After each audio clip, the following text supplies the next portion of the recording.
Well, good evening, folks. I think it's about time to get started, and do want to be, in a sense, brief, knowing that your time is important, and there's even other things going on later this evening that might be of more interest and maybe even more entertaining than me.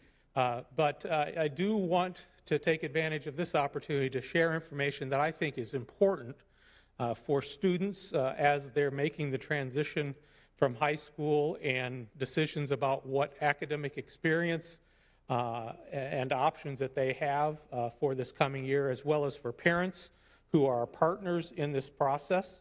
And hopefully I can provide you with some information that will help you in this process that you're working through, and maybe help you feel a little more confident of kind of what is going on right now in the process, as well as, what's to come. The format tonight really will be, I want to share some information, a presentation, and then happy to address any general questions that you have, but also we'll stick around if you have individual questions about maybe your specific situation that can be helpful to you. The other thing, my name, I hadn't introduced myself, is Ed Carressley. I'm the Director of Financial Aid at Angelo State University, but also the father of 3 graduates of Wiley High School who are all attending Angelo State University. So I kind of know where you're at and the great experience in the education that your kids are getting, and know what that has done to prepare them to continue their education, wherever that might be. The other thing is, even though I may be using some examples of Angelo State University as I go through my presentation, this information is something that is pertinent to whatever college, university, community college, even technical training experience that you might be looking at after this high school experience. So I want to start with 2 words that I think kind of frame this whole idea of paying for college, and maybe gives context to the broader experience that you're working through, and that's making a good decision about that next educational experience, what I had mentioned before. And so when it comes to paying for college, I think there's 2 words that I like to start with, and the first word is value. And what I mean by value is that you, whether you realize it or not, are asking a question, and should be asking a question, about what do you value in that educational experience that you're going to be taking on next as a student. And realize that you have lots of choices along the way, unlike maybe here with high school, where you typically go to the high school that is in the community that you're a part of. You have lots of choices. And so that process of deciding what school is right for you is really one, I believe, is about values. And you deciding what's important to you, what are you looking for in that college experience, and discovering from the college and universities that you might be considering, what do they value? And ultimately finding that good match. And then another part of value is whatever you may end up paying for college. And here's a reality that I want to give you, is that you probably are going to be paying something for college.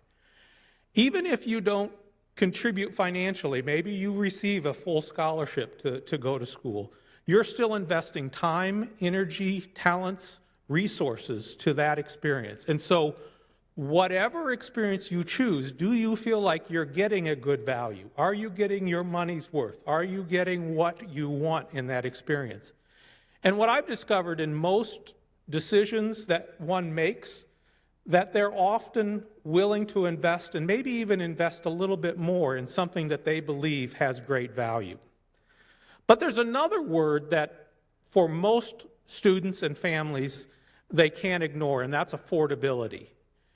And that really gets to the core of what this financial aid process and the whole financial aid experience is about. It's answering the question, what resources, what financial aid is available to help me as a student in my unique situation?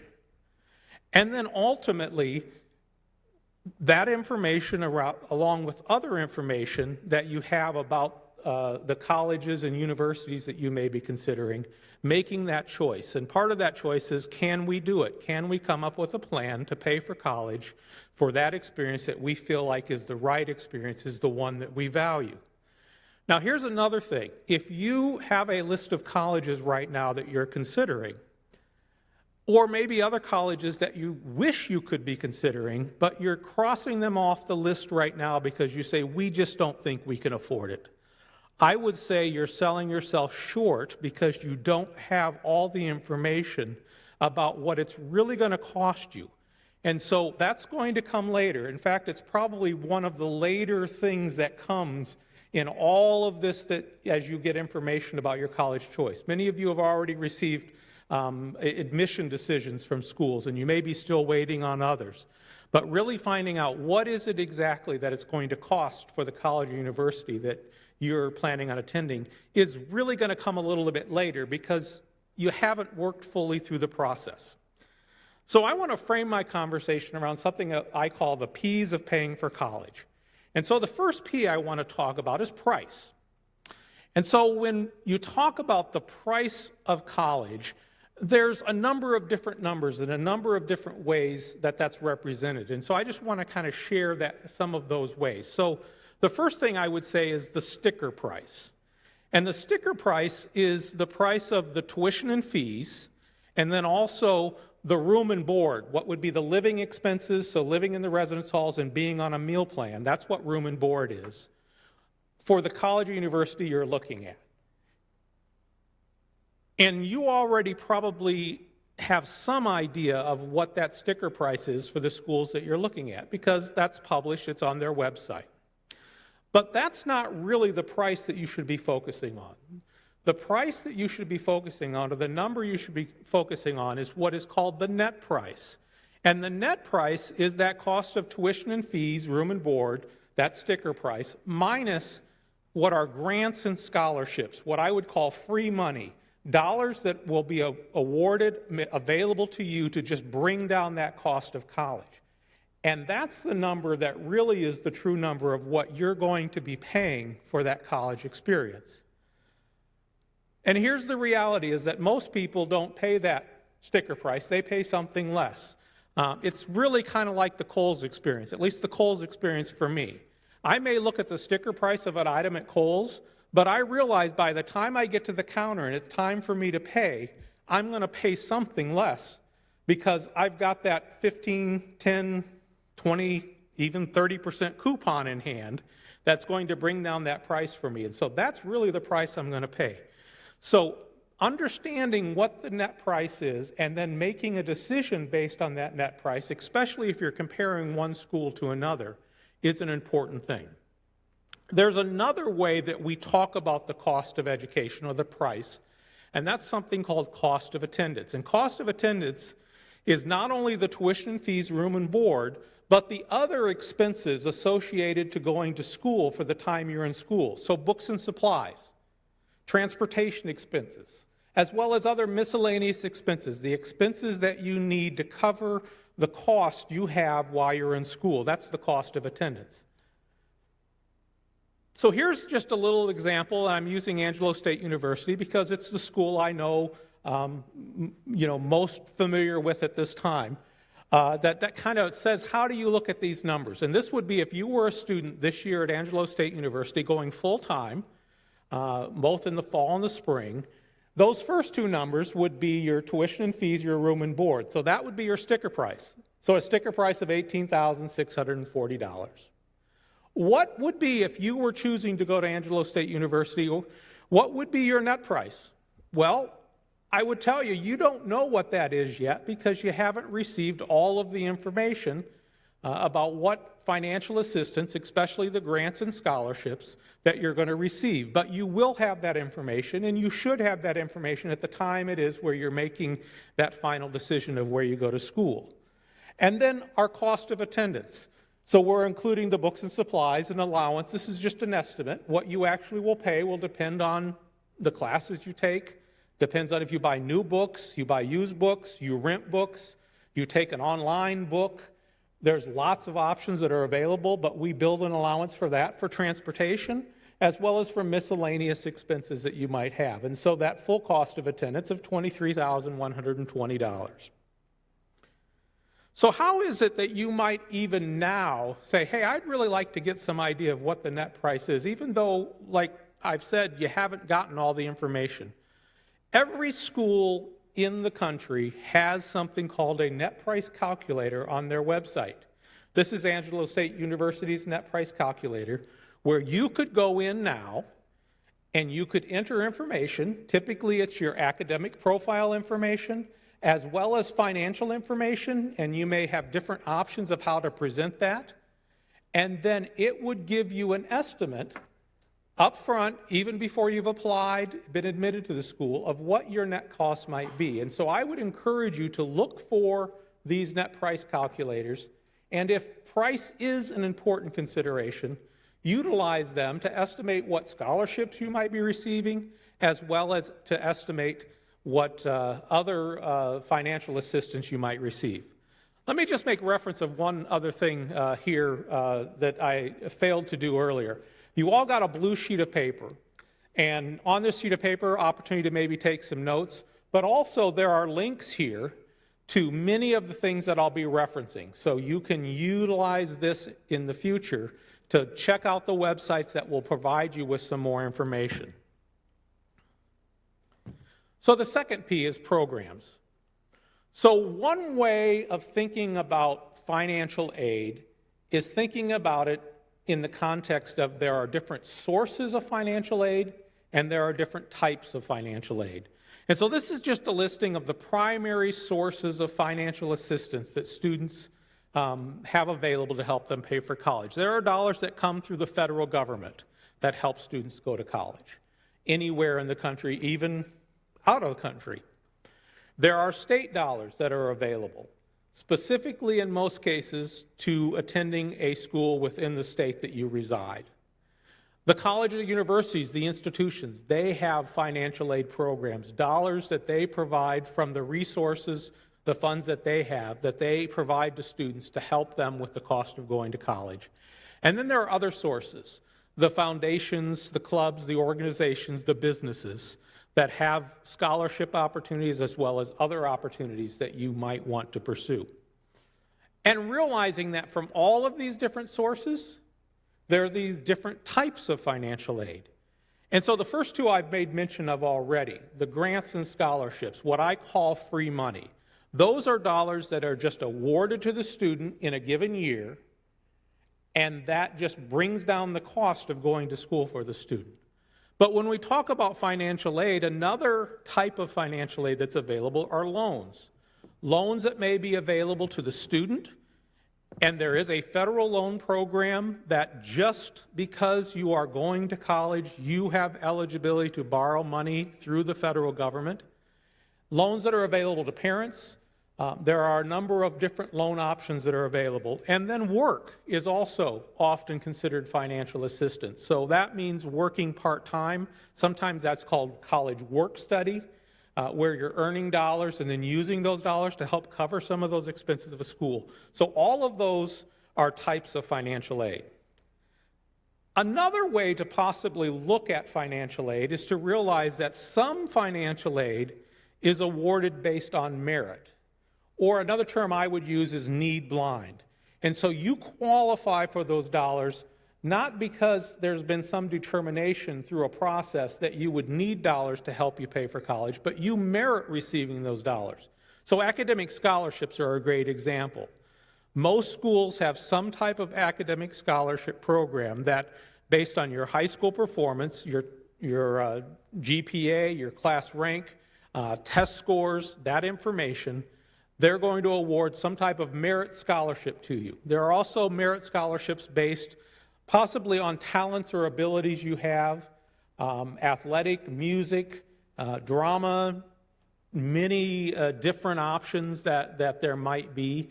And so scholarships available for those purposes, and other things that are awarded to you just solely because you meet those qualifications to receive those funds. And then there's the other type of financial aid that is called need-based. And that's the financial aid that really the process helps to determine. And so those are dollars that are awarded based on some evaluation of what it costs to go to college compared to what ability the student along with their family have to pay for college. And if there's a gap, then there's potential for need-based funds to help pay for college. And so I just want to quickly go through and again reference the handout. I've got links to more information about all of these different programs from different sources. But the first source from the federal government. The federal government provides a grant program, something called a Pell Grant, which is kind of the foundational grant. About 30% of students who go to college may be eligible for that Pell Grant. Just because you don't become eligible for a Pell Grant doesn't mean that you might not receive any other grant assistance, need-based aid. And then there are loans through the federal government, something called a federal direct loan, which is a loan that is available to the student. And then also loan programs where the parent could borrow to help cover the expenses that aren't covered with the other aid that is available. And there's a work-study program. From the state of Texas, there are grant programs. Grant programs regardless of what type of institution you choose to attend. A public university, there are grants available. A community college, there are grants available. Even if you attend a private institution within the state of Texas, there would be grants from the state that you may be eligible to receive. There are also something called exemptions and waivers. So if you meet certain qualifications, you might have some exemption or waiving of your tuition. Probably the largest program here in Texas is what's called Hazelwood, which is specifically focused to veterans and their dependents. And so after you've exhausted any federal VA benefits towards education, you might be eligible for a benefit through the Texas Veterans Administration that would exempt some of your tuition and fees to go to school. And so if you fit that category, you're going to want to make sure you check out what you need to do, because there are specific applications and things that you'll need to do to first qualify and then to every semester have that eligibility determined. But there are also other exemption waivers based on other statuses that you might have. There is a loan program through the state of Texas where the student and along with the parent in many cases can secure a fairly low interest loan with no fees through the state of Texas to help cover the cost. And then also work study, that the state provides some dollars to schools to help employ students. College for All Texans is a great resource, not only to find out more about financial aid programs from Texas, as well as they have information about federal programs, but really all things related to colleges and going to college. You can find the price of colleges there. You can find out what majors schools in Texas have. So take advantage of that resource. And then from the institution, there are scholarships available. I had mentioned that before. Many of those scholarships that are based on your initial admission to the college or university, but there may be other scholarships available and other applications, other processes specific to that school that you may need to pursue to be considered for those. Schools have grant funds as well for needy students to help bring down the cost to attend an institution, and then employment opportunities as well. So I just want to show you one example of a merit scholarship program that may be available. Again, Angelo State University as the example.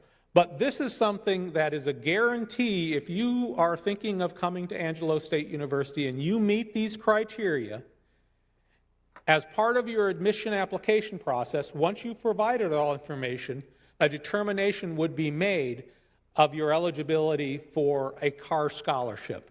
And you can see it's based on either the ACT, SAT, or class rank.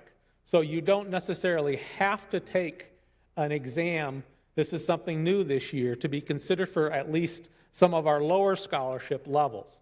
We'll use class rank instead, and then also the GPA. So that's the grid that we use to determine awards. Other colleges and universities have different grids and different ways that they would evaluate, and so you want to make sure you check that out to find out what scholarship might be available, maybe even tied to your admission. And then there are other sources. That might be those private scholarship opportunities through the foundations, through businesses and organizations. I know here at Wiley the counselors do a great job in making students aware of and posting different scholarship opportunities that may be unique to the school here, pointing you to the direction to the community foundation here in Abilene, where there is ability to apply for scholarships, as well as other opportunities that become available. And so you want to make sure you seek out those options and you make those applications. It can be worth it. I can just tell you clearly it can be worth it. My daughter, who again graduated from Wiley this last year, she received a scholarship from the school, and she also just found out just last week or earlier this week that she received something from the Abilene Foundation as well, very much tied to her experience here at school. And so take advantage of those opportunities. There's also veteran benefits. So if you are a veteran and you have educational benefits through the federal government, you'll want to make sure that you utilize, that you take advantage of those benefits that you've earned. And work with your VA administrator, work with your benefit website that has all that information, as I understand. And the only advice, again, I would give to veterans, the important thing is that you get that process started because it takes some time for all of that to happen so the dollars will be available. And that's generally true for all of this application process. Acting soon being now, and then the next few months getting the process going, but definitely as you get closer to starting school, getting everything done that needs to be done so those dollars are available when you start school. There are also some education credits through the IRS, and so you may not realize that, but if you are paying tuition in a year, you're likely to see a reduction in your tax liability for that year because of some credits that the federal government has. And then also loan opportunities that are available from other private sectors, from possibly banks or other large lenders that you might want to consider. But make sure you're comparing those options along with the federal options, the state options, to find out what's right for you and what those best borrowing opportunities are. So the main question, I've talked about all this money that's available. So the next P is, what's the process? What do you do to get that money? So basically, there's 4 steps to the process. You need to apply. Then you're going to receive, you're going to be awarded the aid that you are determined eligible to receive. Then there'll be a notification to you about what those awards are. And then often there'll be some need to take some action to respond. So applying, the most important thing that you'll want to do if you want to be as fully considered as possible for the financial aid opportunities that are available, the different types of financial aid from all of those sources, is to complete the FAFSA, the Free Application for Federal Student Aid. So if you haven't done that yet, I would encourage you to get that process going. I know many of you probably have already done that. The application for the 2021-22 year, that will be starting next fall, became available on October 1st. But this is an important application because this application, along with applying and being admitted to the college or universities that you're considering, will open the door to about 95% of the dollars that students use to help pay for college. The other 5% come from those other sources.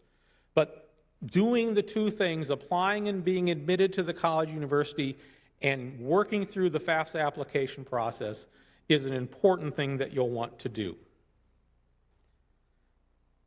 So what is the FAFSA? What does this application do? It's basically a standard application provided by the federal government that then takes the information that the student and the family that they're identified as being part of, especially most kids coming out of high school going on to college, they're going to be identifying the family that they're a part of and providing information about that family as well as about themselves. And that information goes through a standard formula. That information then goes to the federal government to be processed. But that information is also shared or utilized by the state and by the institution to determine aid eligibility. So you'll want to make sure you get that application completed. So here are the steps, basically, to complete that FAFSA application process. The first thing that you'll be doing as a student is creating a FAFSA or an FSA ID. And so that basically becomes your login to the application as well as your signature. That's something that will stay the same for you not only in this first year, but in future years as you apply for financial aid. Parents are also going to need, if parent information is provided, one of the parents will need to be creating this FSA ID and utilizing that. And then you gather the information that you need. You complete the application. This is something you can do on the web electronically. It can be done on your computer, but it can even be done on your phone or an application through the My Federal Aid app that's available. And then once you've completed that application, you're going to want to make sure you follow up with the college or university that you're sharing that information with to see if there are any additional steps that are necessary. So the FSA ID, again, I made mention of that, just the importance of setting that up. Just a few hints or advice when you set that up.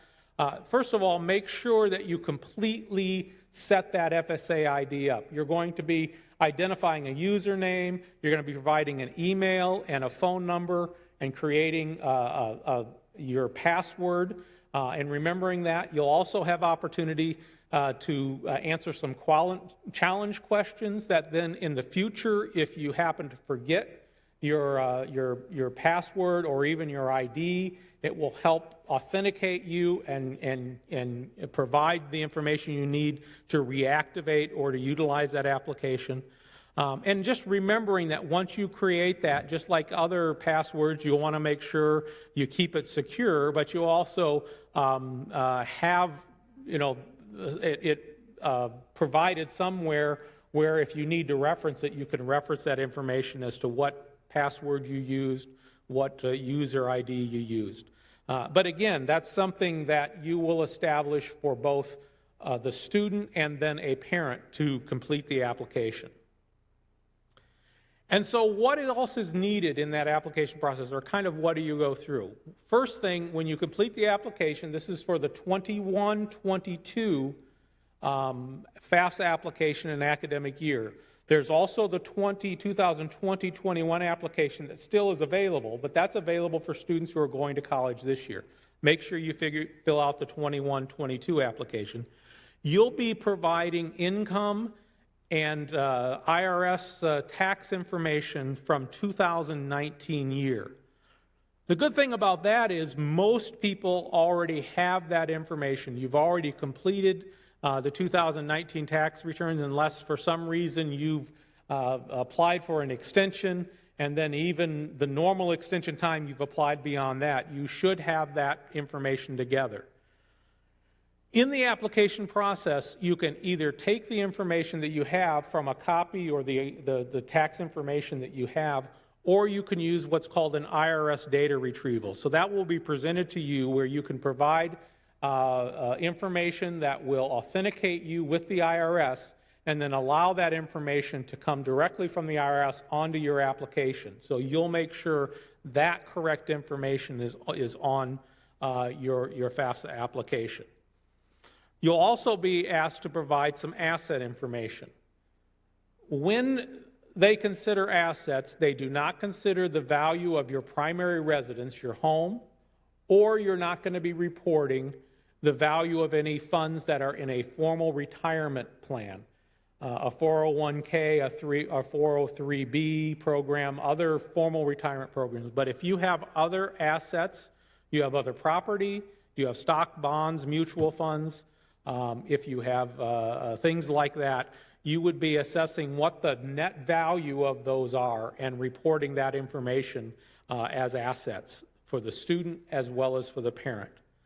Then there's a process where your dependency status as a student is going to be determined. This is a different definition than even the dependency status that you use when you decide how many dependents you have in the tax process.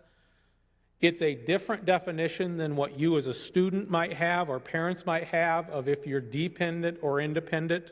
This is a definition that is specific to filling out the FAFSA, and the dependency status is determined by answering a series of questions. And you would need to answer yes to one of those questions to be considered independent, and as a student becomes independent, then not needing to provide parental information on their application. So here are the things that generally make you independent. You're 24 years of age. You're married. You have dependents that you support. You already have a 4-year bachelor's degree completed. You are a veteran or you are active in military service. And then there are some other questions. For most kids coming right out of high school, they can't answer yes to those questions. So there is going to be the need to provide parental information. And in determining what parental information, there's a series of kind of questions or prompts to determine that. But basically, it's the household that the student is living in. And who are the people that are in that household will determine what parents and also other dependents that are in that household that might be included in your number in your household and the number then in college. Next, you'll have opportunity to list schools that you want this information to go to. And so my advice is to list definitely all the schools that you have applied to or you're planning to apply to. And also, if there are other schools that maybe you're considering, you could list them. You can list up to 10 schools in that initial application, and then you can always go back and change the schools that are there. But it's important to list those schools because that's the way then that information becomes available to the schools so that they can begin working with that application to determine what aid you have availability for. And then you'll sign and submit the application. Again, you'll have the opportunity to sign and submit that using that FSA ID. And so no need to sign a piece of paper or anything. You would just use that and submit the application. Once you submit that application, there'll be a response that'll come back to you, the student, that'll just say, here's the information you've provided. But that information will also be sent to the college and universities that you've listed. A few other things that might be part of the process for you. One of those is verification. And so about 1 in 3 applications are selected for a process that's called verification, where the government, typically is the one that decides, says, we want to just verify that the information that was provided on the application is the correct information. And so college and universities have the responsibility to complete that process. And we will notify you if that's a process that we need. Typically what we'll need is information to verify or confirm your household, and then information to provide the income information that you've provided. Remember I mentioned that IRS data retrieval. If we have notation on the FAFSA application that we received that you did the retrieval, there is no need for us to verify that information because we know it's coming directly from the IRS. But if it's not coming directly from the IRS, we're going to need you to provide some documentation, either a copy of a tax transcript or a copy of your tax return that you submitted to the IRS for 2019, and provide that so that we can confirm that the information on the application is correct. Another process that you might consider to be part of your experience is something called special circumstances. So this isn't something that's decided for you, but this is something that you as a student and parents may want to pursue, again with the college or universities that you're considering. This is a case where we have opportunity to change the answers to the questions on the FAFSA if those answers might change your eligibility for aid. So reduce the cost, reduce the information, the income information that you're provided to increase your eligibility for aid. And so things like loss of job, if you have unusual medical expenses, if there's a divorce or some other change in the household situation, those fall into the category of special circumstances. And so there's a process of providing information to the college or university, and then through their judgment, determining if we can make any changes that will help with your eligibility for aid. This may be more a case for many families with what's happening right now in our lives with COVID-19, because 2019 may look very different than your current financial situation or where 2020 is going to end up. And so a conversation with the college university and figuring out the process might be something that should be part of your process. And so when you complete that process, whether your application is clear, there's no need for verification, there's no need for consideration for special circumstances, what happens from that application is there's a number that's created called the Expected Family Contribution, or the EFC. And that's a number that's important in helping to determine your aid eligibility. The lower that number, based on your application, the determination is you have greater need for financial assistance. The higher the number would be a representation of the family has resources that can be used to help pay for college. It's not an exact number, it's really just kind of an indexing number that's used in the process. And so this is where it comes into play, and this is how we determine through the process whether you need financial assistance or not. It's a comparison of the cost of attending the school. Remember, that's that big number that includes all of the costs of going to school, minus the expected family contribution that's calculated from the FAFSA. That is what determines your eligibility for need-based financial assistance, or your need.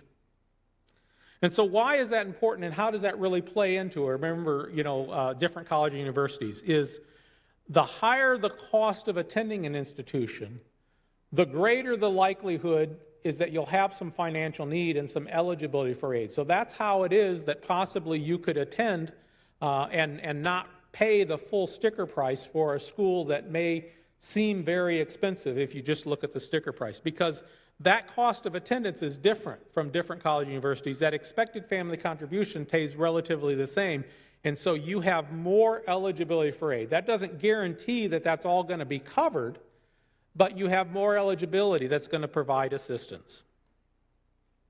And so after you've completed that process, you've submitted your application, you've submitted any other information the college or university is asking you to provide, what happens?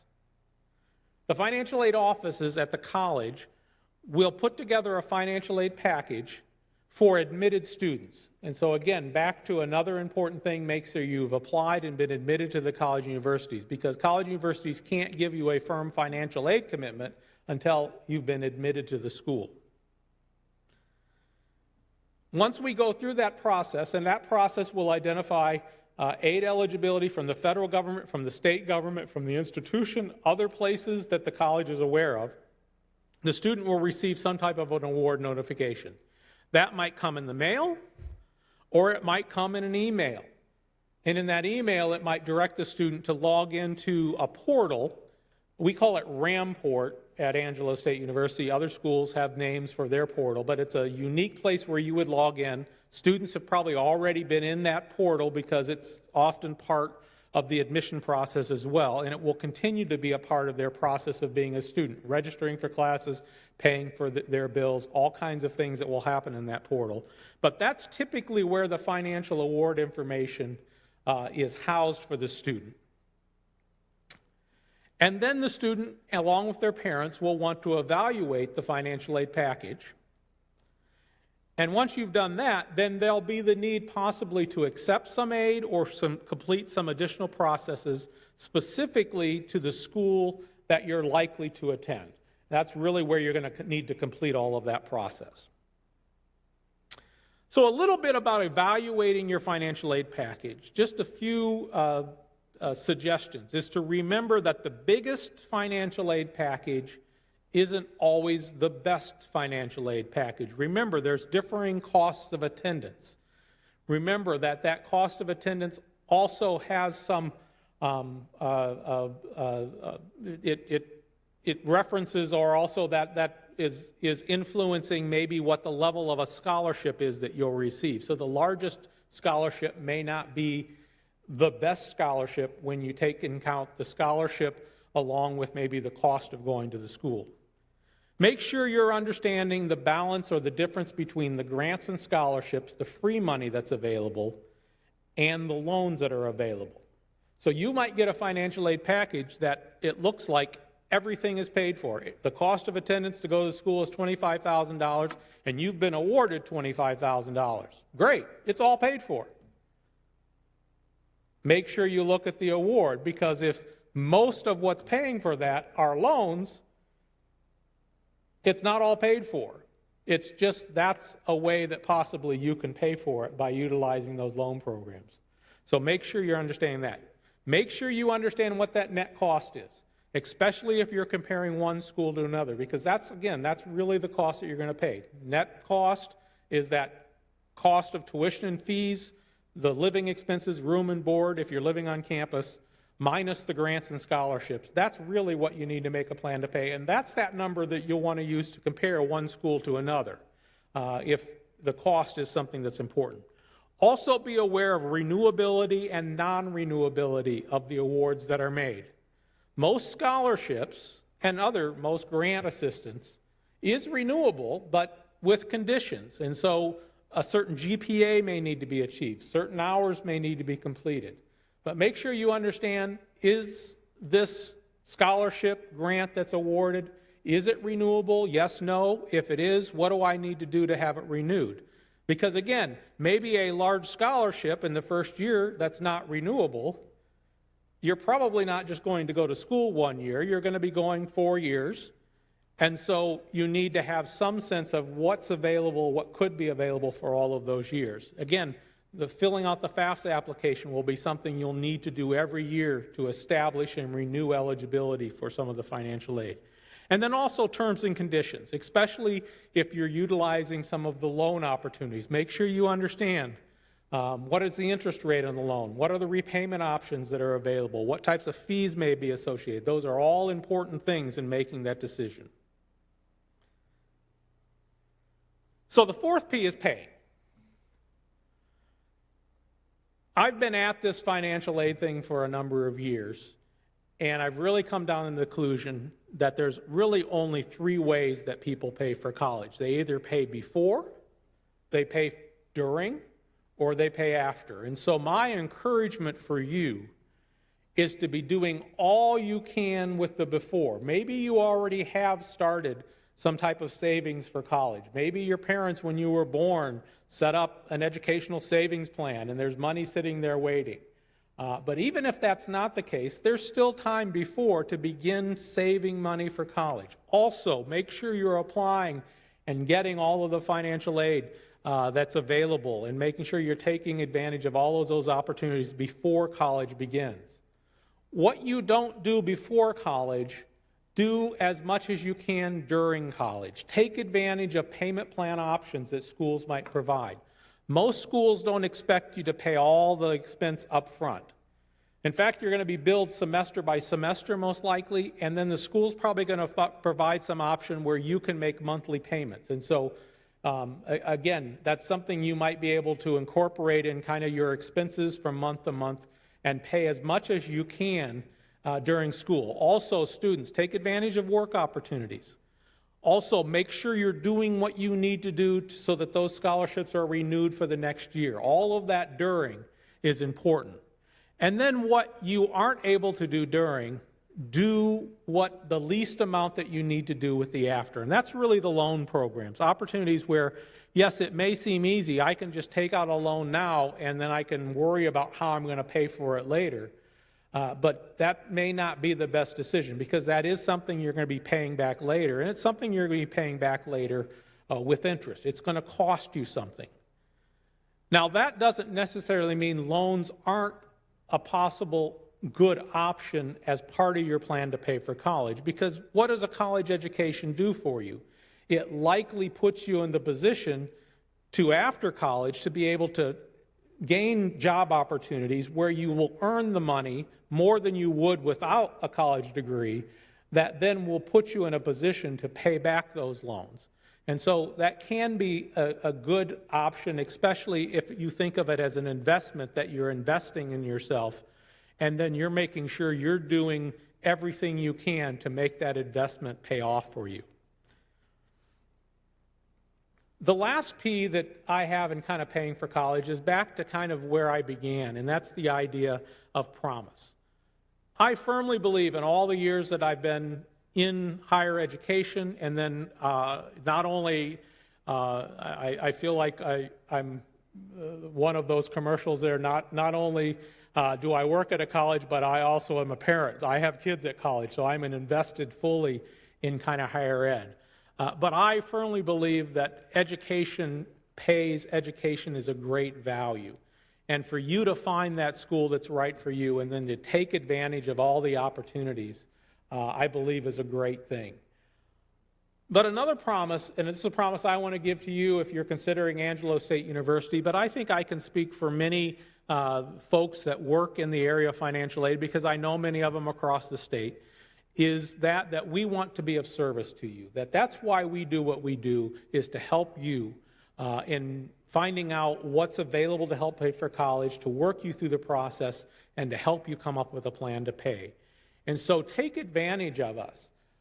Call us if you've got questions. You've got information for Angelo State University, and you can call us even if Angelo State University isn't your school of choice. We want to be available and can answer general questions and possibly help you through the process. And the last thing, I just want to point you to some other resources at Angelo State University. Again, even if you're not considering Angelo State, I think these are some great resources that might help you as you want to learn more. We've got really two things. One thing we have is what we call Dominic, which is our chat bot. That's available 24/7, where you can type in any questions you have, and Dominic will help to try to answer your questions for you with the information that Dominic has available and what's on the website at the university. So if you have questions about, what is verification, you're not sure what that is again, or, how do I apply for a scholarship, Dominic may be able to help you. The great thing about Dominic is Dominic never sleeps, never takes a vacation, and so he's available 24/7. If you call and try to get a hold of me at midnight tonight, I'm probably not going to be available, but Dominic's available. He doesn't sleep. And then another resource we have is what's called FATV Get Answers. This is a library of videos about everything related to paying for college and financial aid. And you could search those short videos, usually a minute to 3 or 4 minutes, and it's going to possibly answer some questions you have, put that in a video form. These resources are available whether or not you're attending Angelo State University, so take advantage of them. So that's what I have to share for you tonight. I hope some of this information is helpful to you. I do want to take a few minutes if there are any questions that you have that are general in nature. Maybe you came and you thought you were going to get some answer to something that you had related to financial aid and I didn't cover it. Or maybe I covered something, but maybe I didn't make it quite clear. Maybe, a little more clarity or answering in another way would help you. And so I want to take just a few minutes to do that. And then when we're done with that, again, we'll close the time, and you're welcome to head out, but you're also welcome if you just want to have a conversation one-on-one with me about maybe your unique situation. I'd be more than happy to do that about general financial aid questions, or if you do have interest in Angelo State University, be happy to share what I can about my experience working there, having kids there, and why that might be a good choice for you. So any questions?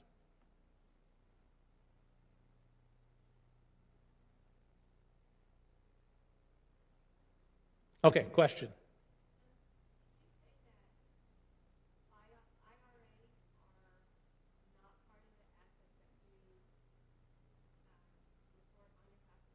That's correct, yeah. And so the two things, and as you read the instructions there, it will tell you don't include anything in a retirement, an IRA, and don't include the value of your home and the property that you directly live on.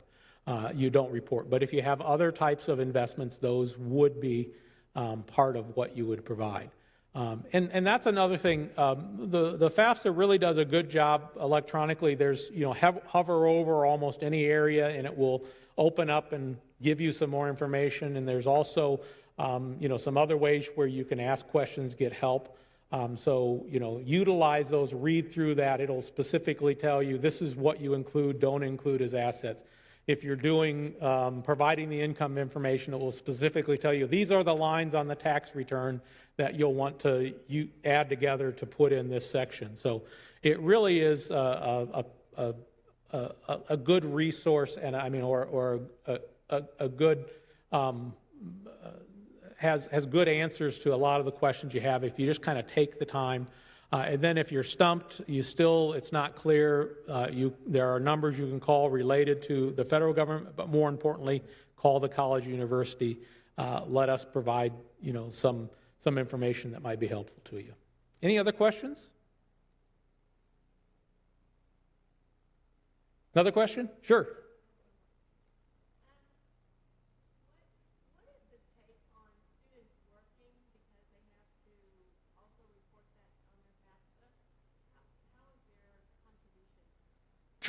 Sure. Yeah. So a couple things. Maybe I'll expand that a little bit more. Where does work fit into even college, especially during the time I mentioned there are work-study opportunities. I would, highly recommend that students don't spend too much time working because going to college is a full-time job. But work can be a part of it. And then if a student is working, kind of it's this, I think, feeling, well, if I work hard and I earn money, then the government's going to give me less in the future. And there's some truth in that, but built into the calculation, there's what's called for the student an income protection allowance. So I think it's about the first $6,300 that a student would earn would not be considered. But after that, a portion of earnings would be considered as part of that expected family contribution. And so, for many students, if they're just working part-time, working in the summer, maybe working, 15 hours a week during school, that's, probably that's about what they would earn, and it's not going to penalize them. But, if they are earning a lot of money. Another thing related to that, this is where special circumstances may come into play, is if a student in the year that income is being reported has exceptionally high earnings, but those are not reflective of the time they're in school. So a good example of that where we see that often is maybe a student who's taking some time off from going to school and they're working full time, but then they're deciding to go to school, and when they decide to go to school, they're not going to work as much. That's where we could make an adjustment through that special circumstance process and the student not be a disadvantage for earnings that they had a couple of years ago that they don't have at the time they're going to school.